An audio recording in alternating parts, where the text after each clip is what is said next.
Futurs infirmiers, futures infirmières, bienvenue dans cette toute nouvelle vidéo tant attendue dans laquelle, on va voir les événements Parcoursup. Allez, c'est parti, let's go!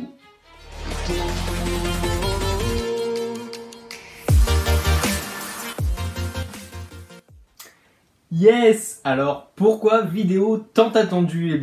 Vous êtes nombreuses et nombreux à nous envoyer des messages privés, que ce soit sur Instagram ou d'ailleurs sous les commentaires de la première vidéo qui est sortie sur le sujet Parcoursup. Cette vidéo elle a fait 3500 vues, donc un grand merci, et la seconde on est à plus de 1000 vues de mémoire. Et voilà, il y a un nombre de commentaires assez important, ce qui prouve encore une fois que tout le monde est un petit peu perdu et inquiet via Parcoursup.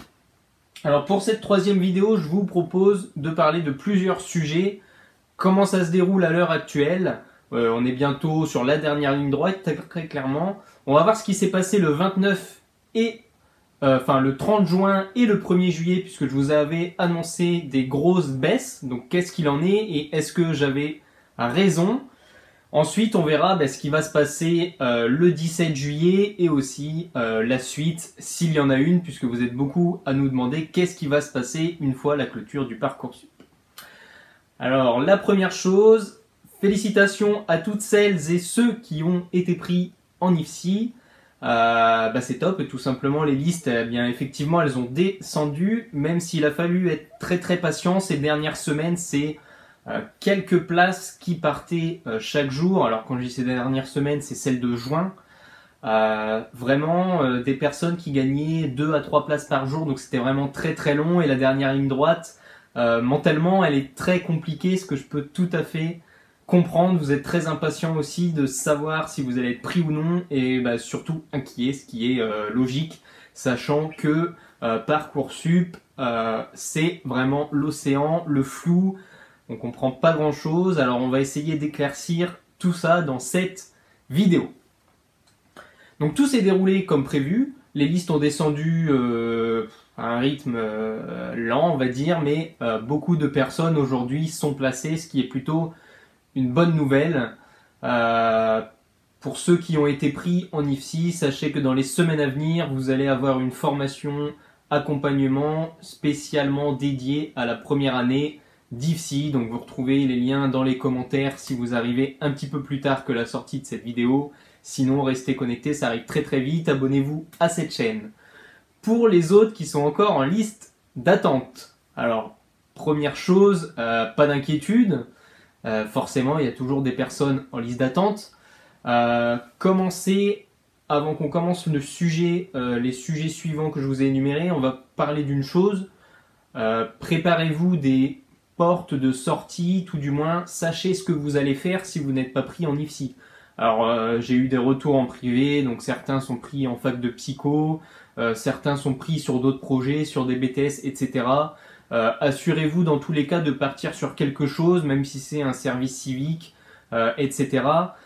Premièrement, sachez que si vous n'avez aucun vœu validé, aucune proposition pour le moment, si ce n'est pas déjà fait, vous allez être tout simplement contacté très vite par le SEO le plus proche de chez vous, donc le centre qui va vous aider à vous réorienter ou à vous orienter tout court pour le moment vers quelque chose qui est faisable. Donc même si c'est un service civique, du bénévolat, voilà, vous pouvez prendre une année de césure bien sûr sans problème.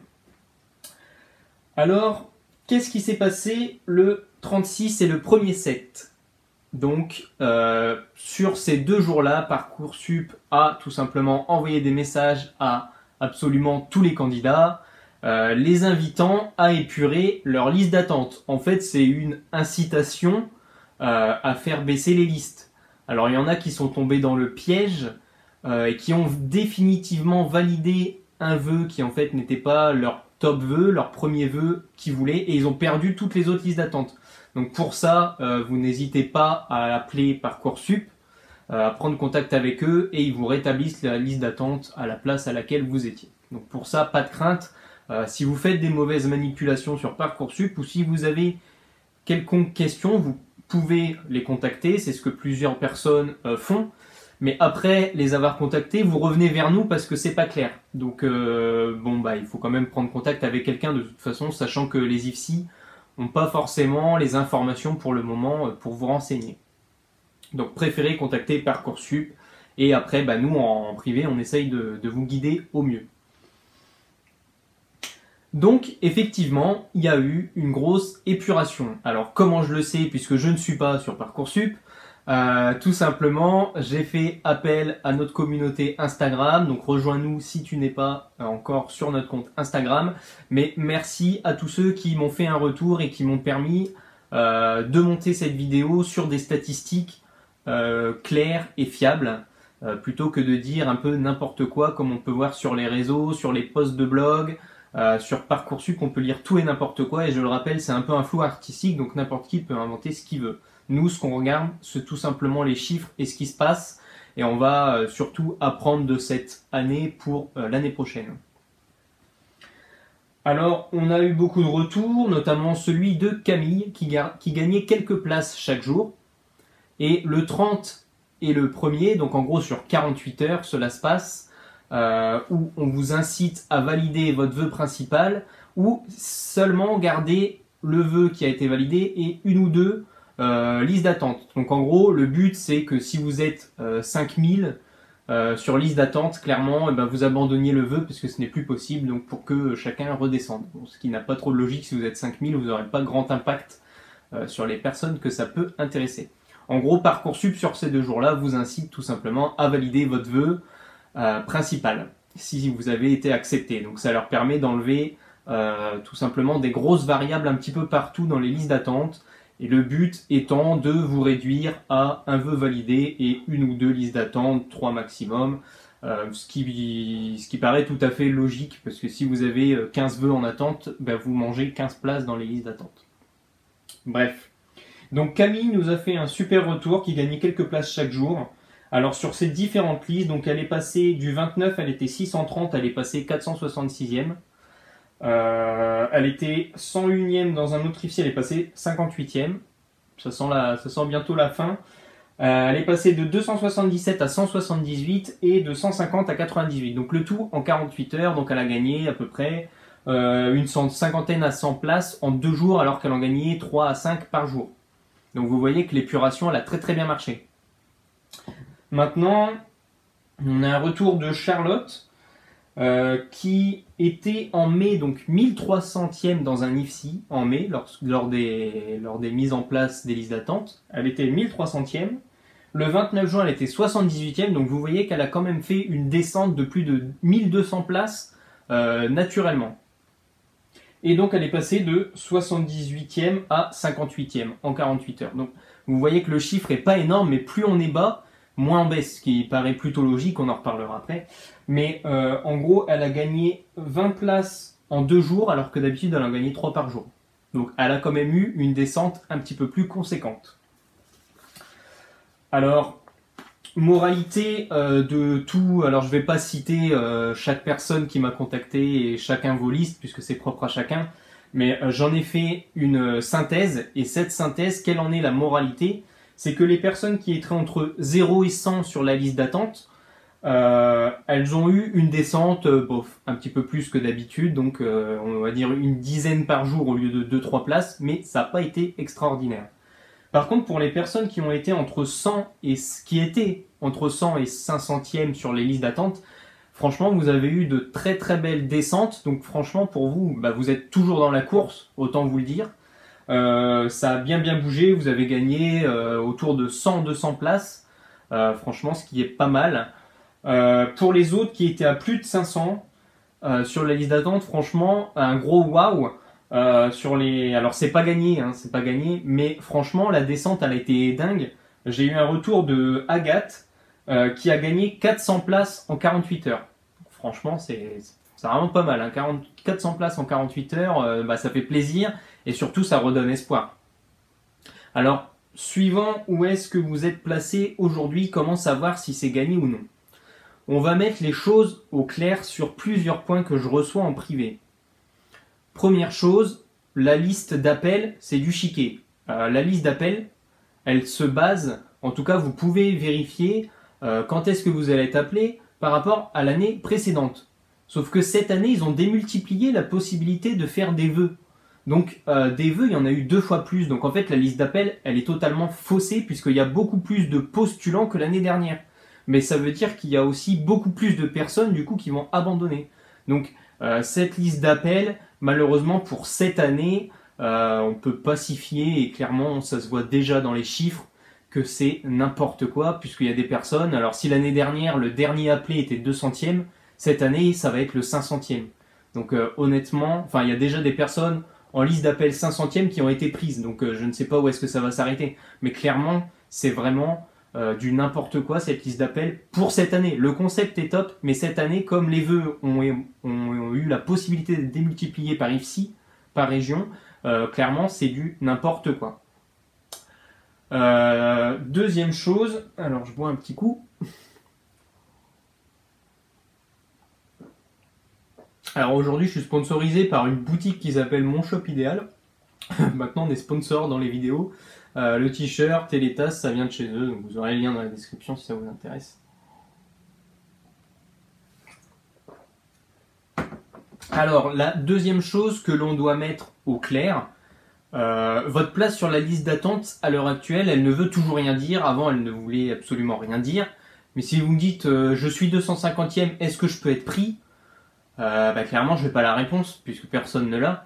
Mais il y a 2 choses à prendre en compte. C'est, selon moi, ça n'engage que moi, mais jusqu'à là, ça a plutôt bien marché. C'est le nombre de places dans l'IFSI. Donc si tu es 250e et qu'il y a 30 places dans l'IFSI, clairement, c'est mort.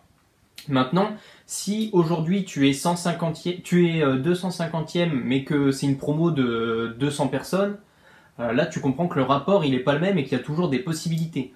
Alors, comment vous dire entre aujourd'hui, donc on va dire le 1er juillet et le 17 juillet, comment ça va baisser ?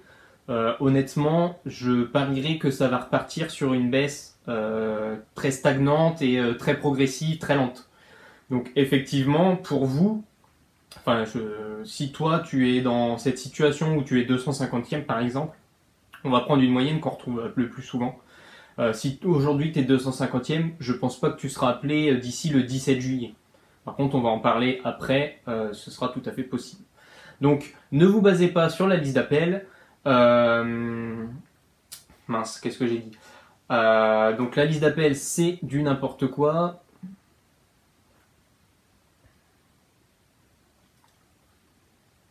Donc, premièrement...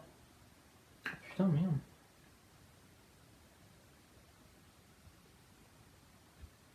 Donc premièrement, ne vous fiez pas à la liste d'appels. Deuxièmement, le facteur nombre de places rentre grandement en jeu. Et alors un troisième facteur qui s'ajoute et qui est non négligeable, ça dépend tout simplement de votre zone géographique. Si vous êtes autour des grandes villes et qu'il y a énormément d'IFSI, je pense par exemple aux Hauts-de-France, autour de Lille, autour de Bordeaux, etc. Il y a beaucoup d'IFSI, donc clairement... Il y a du monde qui déjà s'était inscrit sur le secteur, donc il y a beaucoup plus de places qui ont été gagnées, mais aussi il y aura plus de désistements au dernier moment. Par contre, si tu es en campagne et que il n'y a qu'un IFSI aux 100 km aux alentours, ça veut dire qu'à mon avis, il va y avoir une forte demande et les chances d'abandon vont être très très faibles. Donc voilà, ça c'est un facteur à prendre en compte. Une petite chose qui n'a absolument rien à voir, vous êtes tous, ou pour beaucoup, en attente de votre vœu principal, qui est l'IFSI le plus proche de chez vous.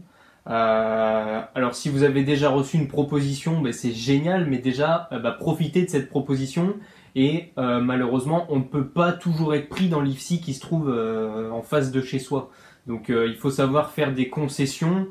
Dites-vous que nous, on a beaucoup de témoignages de personnes qui viennent de la Réunion, de la Martinique, puisque là-bas, il n'y a pas assez d'IFSI, il n'y a pas assez de place, donc ils se déplacent en France métropolitaine pour 3 ans pour faire leurs études.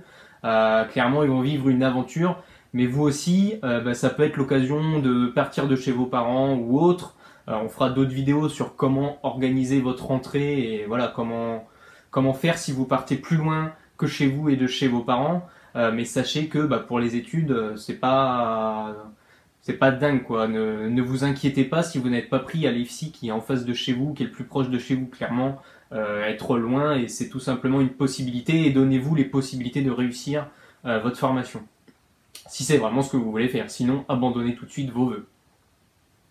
Alors qu'est-ce qui va se passer le 17 juillet Le 17 juillet, eh bien, ça va être la clôture entre guillemets du Parcoursup qui n'est pas réellement clôturé. Mais en tout cas, pour ceux qui ont eu une proposition, il va falloir décider de la valider définitivement. Alors, si vous avez déjà reçu une proposition, il est possible que vous ayez déjà reçu les modalités d'inscription. Mais ce 17 juillet va servir de top départ aux inscriptions dans les écoles, tout simplement. Et en même temps, il faut bien marquer un top de fin. Donc Parcoursup va s'arrêter à la date du 17. Alors comme d'habitude, vous serez prévenus, il n'y a pas de souci. Mais donc voilà. Toutefois, une chose, c'est que on l'avait déjà dit dans la première vidéo, c'est que vous pouvez être appelé dans un IFSI jusqu'au fin septembre. Alors comment ceci se fait et comment est-ce que procède Parcoursup? Eh bien, le 17, ou alors plutôt le 18, je pense, une fois qu'il y aura une première épuration, il va y avoir une copie de Parcoursup à l'instant T qui va ensuite être envoyée aux IFSI. Donc jusque-là, les IFSI n'ont pas la main sur les listes d'attente, ils ne peuvent pas ni les regarder, ni savoir qui va postuler chez eux. Pour l'instant, ils n'ont pas de liste ni de nom. Donc à ce moment-là, ils vont recevoir eh bien, les listes, donc déjà de ceux qui sont acceptés, ceux qui ont reçu une proposition, après ils vont faire les inscriptions, prendre contact avec eux, etc. Mais ils vont aussi recevoir les listes d'attente pour pouvoir tout simplement combler les places qui vont se libérer. Alors effectivement, que ce soit en juillet, août, mais surtout en début septembre, à la rentrée, il va y avoir des trous, il y a des gens qui vont abandonner, il y a des gens qui ne vont pas se présenter, il va y avoir un tas de figures possibles, des gens qui ne vont pas pouvoir suivre la formation finalement, des gens qui manquent de financement ne la suivront pas, qui se sont pas renseignés avant, etc. Donc vous pouvez être appelé jusqu'à fin septembre. Alors dites-moi en commentaire, je vais vous poser une question à laquelle je n'ai pas réellement la réponse pour le moment. C'est est-ce que c'est la liste d'attente qui va être rappelée dans l'ordre ou est-ce qu'ils vont favoriser les personnes qui n'ont absolument aucun vœu pour ne laisser personne sur le carreau? Parce que les pourcentages de l'État à travers Parcoursup, c'est de dire cette année, super, on se félicite, on a réussi à positionner 95% des étudiants. Donc il y a seulement 5% d'étudiants qui n'ont eu aucun vœu de validé et qui ne sont pas placés dans les études supérieures. Alors pour gonfler leurs chiffres, est-ce qu'ils n'appelleraient pas les personnes qui n'ont reçu absolument aucun vœu?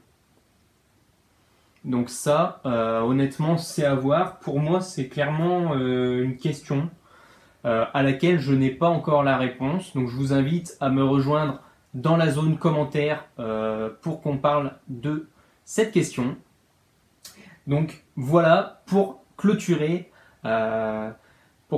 cette vidéo. Donc à mon avis, il ne va pas y avoir de baisse conséquente maintenant jusqu'à la fin. Toutefois, après le 17 juillet, rien n'est perdu. Les listes vont entre guillemets continuer à diminuer. Alors effectivement, si vous validez définitivement un vœu, vous perdez vos listes d'attente. Est-ce que c'est le cas si c'est ce qui se fait le 17 juillet? Je n'en suis pas convaincu. À mon avis, comme c'est la fin de la clôture, vous restez dans les listes d'attente. Comme je vous le dis, il va y avoir une photographie à l'instant T pour que les IFSI puissent tout simplement rappeler les élèves en cas de vide. Donc voilà, pour moi, c'est tout ce que je voulais vous dire sur l'état Parcoursup. Alors dites-moi en commentaire, répondez-moi à la question que je vous ai posée. Et deuxième chose, eh bien tout simplement, dites-moi si vous voulez une vidéo supplémentaire sur Parcoursup après le 17 juillet. Voilà, écoutez, je vous dis à tout de suite dans la zone commentaire. C'était Geoffrey, à bientôt, ciao ciao. Alors sujet supplémentaire, enfin argument supplémentaire, j'ai reçu tout simplement des documents de la part de Parcoursup qui disaient effectivement que le 17, ou alors lorsque vous allez désormais accepter un vœu définitif, eh bien vous allez à partir du 17 juillet garder vos listes d'attente. Ce qui veut dire que dans votre dossier d'étudiant, dans votre dossier Parcoursup, les listes d'attente des vœux que vous avez gardés entre le 1er juillet et le 17 juillet seront tout simplement conservées à titre d'archive afin que les IFSI puissent vous recontacter si eh bien, elles ont des désistements ou, comme ils le disent, des gains de place à titre exceptionnel. Écoutez, c'était Geoffrey, je vous dis à très très vite, d'une part dans les commentaires et à bientôt dans une prochaine vidéo. Allez, ciao ciao.